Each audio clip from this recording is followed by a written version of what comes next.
నమస్తే, welcome to #you. నేను మీ రాజేష్. తెలంగాణ రాష్ట్ర రాజకీయాల్లో గత కొంతకాలంగా ఫిరాయించినటువంటి ఎమ్మెల్యేలు అంటే బీఆర్ఎస్ పార్టీలో గెలిచి కాంగ్రెస్ పార్టీలోకి వచ్చినటువంటి 10 మంది ఎమ్మెల్యేల చుట్టూ సీరియస్గానే రాజకీయం నడుస్తోంది. ఒకవైపు బీసీల రాజకీయం కలకలం రేపుతుంటే మరోవైపు స్పష్టంగా ఈ యొక్క పార్టీ ఫిరాయించినటువంటి ఎమ్మెల్యేలపైన చర్యలు తీసుకోవాల్సిందే అని ఖచ్చితంగా సుప్రీంకోర్టు వరకు కూడా వెళ్ళి కీలకమైనటువంటి వ్యవహారాల్లో బీఆర్ఎస్ పార్టీ కొంత ముందడుగు వేసి వీళ్ళని గ్రిల్ చేస్తున్నటువంటి పరిస్థితి ప్రస్తుతం స్పీకర్ దగ్గర విచారణ కొనసాగుతున్నటువంటి క్రమం మనకు తెలిసిందే. ఇటువంటి సందర్భాల్లో వాళ్ళు ఇప్పటికే స్పీకర్కి విచారణలో భాగంగా దానం నాగేందర్, కడియం శ్రీహరి ఇంకా విచారణ ఎదుర్కోవాల్సినటువంటి అవసరం ఉంది. అయితే వాళ్ళు ఇంకా సమయం కోరినటువంటి నేపథ్యం మనకు తెలుసు.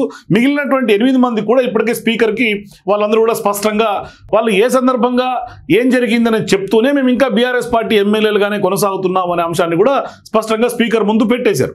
అయితే ఇటువంటి క్రమంలో ఇప్పుడు దానం నాగేందర్ కూడా కొంత ఖచ్చితంగా రాజీనామా అనే అంశం చర్చకు వచ్చింది. తెలంగాణ రాష్ట్ర రాజకీయాల్లో గత కొంతకాలంగా ఉంది. మరోవైపు జూబ్లీ హిల్స్ బైపోల్స్ వచ్చిన సందర్భంగా కూడా నేను రాజీనామా చేస్తానని సీఎం రేవంత్ రెడ్డి దగ్గర కూడా ప్రస్తావించినట్టుగా ప్రచారం జరిగింది.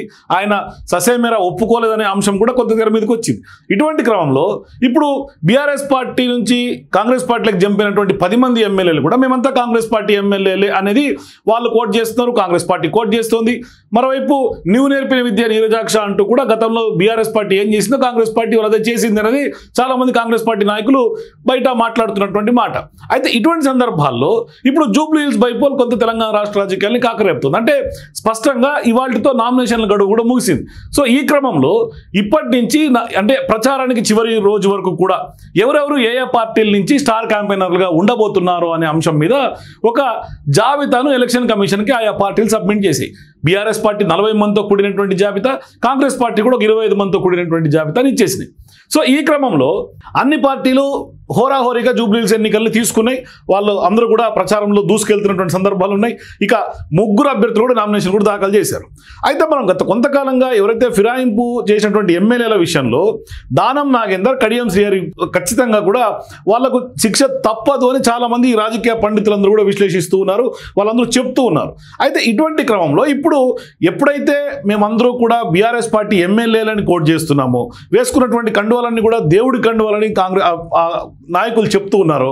ఇటువంటి సందర్భాల్లో ఒక కీలకమైనటువంటి ఎవిడెన్స్ జూబ్లీ హిల్స్ ఎన్నికల సందర్భంగా ఇప్పుడు కేటీఆర్ చేతికి దొరికింది. సో ఇటువంటి సందర్భాల్లో ఖచ్చితంగా దీన్ని ఎవిడెన్స్గా చూపించే అవకాశాలు ఉంటాయి. అటు స్పీకర్ దగ్గర చూపించే అవకాశాలు ఉంటాయి. ఇప్పటికే స్పీకర్కి చాలా వరకు కూడా స్పష్టమైనటువంటి ఆధారాలు బీఆర్ఎస్ పార్టీ సమర్పించింది విచారణలో భాగంగా. మరోవైపు సుప్రీంకోర్టుకు కూడా సమర్పించింది. సో ఇప్పుడు మరొక్కసారి ఈ ఆధారాలు దానం నాగేందర్కి సంబంధించినటువంటి విచారణ టైంలో దీన్ని ప్రవేశపెట్టే అవకాశాలు ఉంటాయి. అందుకనే కేటీఆర్ స్పష్టంగా చెప్తున్నారు, మీరు ఇప్పటిదాకా మేము కాంగ్రెస్ పార్టీ ఎమ్మెల్యేలను కాదు బీఆర్ఎస్ పార్టీ ఎమ్మెల్యేలను చెప్తున్నటువంటి వాళ్ళు కాంగ్రెస్ పార్టీ జాబితాలోకి ఆ యొక్క క్యాంపెయినర్ లిస్టులో దానం నాగేందర్ ఎమ్మెల్యే పేరు ఎట్లా వచ్చింది అనేది ఇప్పుడు ఆయన లేవనెత్తున్నటువంటి అంశం. ఇది ఒక లాజికల్ పాయింట్. రిటర్న్గా కాంగ్రెస్ పార్టీ కానీ లేకుంటే దానం నాగేందర్ కానీ బీఆర్ఎస్ చేత ఇరుక్కున్నారు. స్పష్టంగా కేటీఆర్ ఈ లాజిక్ పాయింట్ను పట్టుకొని దానం నాగేందర్ని ఇరికించేశారు. ఒకసారి లిస్టు చూస్తే ఈ లిస్టులో చూడొచ్చు, star campaigners of Indian national Congress for Telangana Jubilee hills constituency bypoll. దీంట్లో కనుక చూస్తే మీనాక్షి నటరాజన్, రేవంత్ రెడ్డి, మహేష్ కుమార్ గౌడ్, విశ్వనాథన్, బట్టి విక్రమార్క మల్లు, ఉత్తమ్ కుమార్ రెడ్డి, దామోదర రాజనరసింహ, వంశీచంద్ర రెడ్డి, దుద్దిల శ్రీధర్ బాబు, కోమటిరెడ్డి వెంకటరెడ్డి, పొన్నం ప్రభాకర్, అనసూయ సీతక్క, కొండ సురేఖ, తుమ్మల నాగేశ్వరరావు, పొంగులేటి శ్రీనివాసరెడ్డి, జూపల్లి కృష్ణారావు, వివేక్ వెంకటస్వామి, అడ్లూరి లక్ష్మణ్, శ్రీహరి ముదిరాజ్, రేణుకా చౌదరి. ఇక్కడ దాకా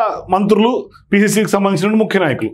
అట్లాగే సంపత్ కుమార్, హనుమంతరావు, అజరుద్దీన్, జేనారెడ్డి, షబ్బీర్ అలీ, మధుయాష్కి గౌడ్, విజయశాంతి, అంజన్ కుమార్ యాదవ్, బలరాం నాయక్, మల్లు రవి, చామల కిరణ్ కుమార్ రెడ్డి, అనిల్ కుమార్ యాదవ్, జట్టి కుసుమ కుమార్.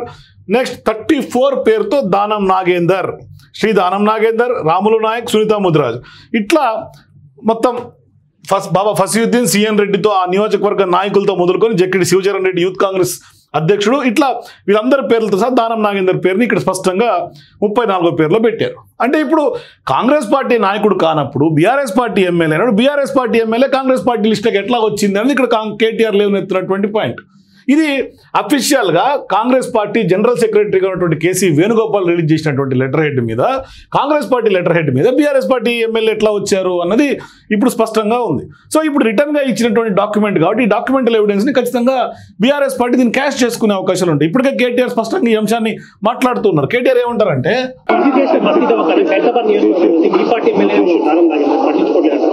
మా పార్టీ ఎమ్మెల్యే ఉంటే మా పార్టీ ఎమ్మెల్యే పేరు కాంగ్రెస్ స్టార్ క్యాంపెయినర్ లిస్ట్ ఎందుకు వచ్చింది? ఆయన మా పార్టీ ఏ పార్టీ ఇటు ఉండే ప్రజలందరికీ తెలుసు. ఏ పార్టీలో గెలిచిండు, ఏ పార్టీలో వేయిండు, అందరికి అన్ని ఎరికే. అంత పిచ్చోళ్ళు ఎవరు లేరు. కాంగ్రెస్ వాళ్ళు అనుకున్నంత పిచ్చోళ్ళు తెలంగాణలో ఎవరు లేరు. మా పార్టీ ఎమ్మెల్యే పేరు కాంగ్రెస్ స్టార్ క్యాంపెయినర్ లిస్ట్ ఎట్లా వస్తుందా? దానం నాగేందర్ పేరు స్టార్ క్యాంపెయినర్ కాంగ్రెస్. ఏమైనా నీతి ఉందా వాళ్ళకు? ఏమైనా రీతి ఉందా? అసలు ఏమైనా ఇజ్జత్ ఉందా అంటున్నాను నేను కాంగ్రెస్ పార్టీ. ఎంతసేపు కొట్లాడుకున్నాడు, ఎంతసేపు అని ఇంకోటి ఎమ్మెల్యేలకు కూడా పార్టీ మారిన వాళ్ళకి ఏమైనా సిగ్గుందా? అది ఏ పార్టీలోనే ఉంటే చెప్పలేని దౌర్భాగ్యం ఏంది నాకు అర్థం కాదు. చెప్పు దమ్ముంటే నేను కాంగ్రెస్ లో పోయినా అవసరమైతే ఉప ఎన్నిక కొట్లాడతా, నాకు ప్రజల మీద పెద్ద పొడి చేసినాం, అద్భుతాలు చేసినాం, 2 నెలల్లో నువ్వు విజయోత్సవాలు చేస్తారు కదా, చెయ్యి రాండ్రి ఎలక్షన్లకు వద్దన్నమా.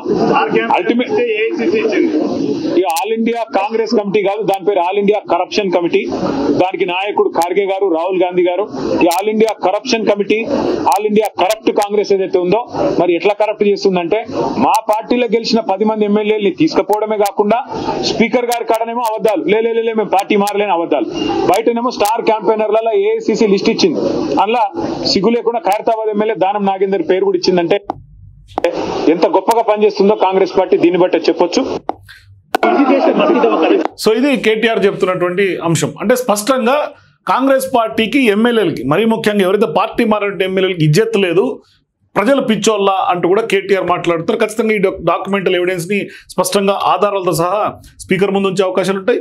మళ్ళీ సుప్రీంకోర్టులో కూడా నెక్స్ట్ వాయిదా వచ్చినప్పుడు దీన్ని కూడా ప్రజెంట్ చేసే అవకాశాలు ఉంటాయి. ఖచ్చితంగా దానం నాగేందర్కి అయితే ఈ టర్మ్ చివరిలోపు ఖచ్చితంగా మెడ మీద కత్తి వేలాడుతూనే ఉంది. అది ఏ క్షణానైనా కూడా ఖచ్చితంగా శిక్ష తప్పేలాగైతే లేదనేది స్పష్టంగా రాజకీయ నిపుణులందరూ కూడా భావిస్తూ ఉన్నారు.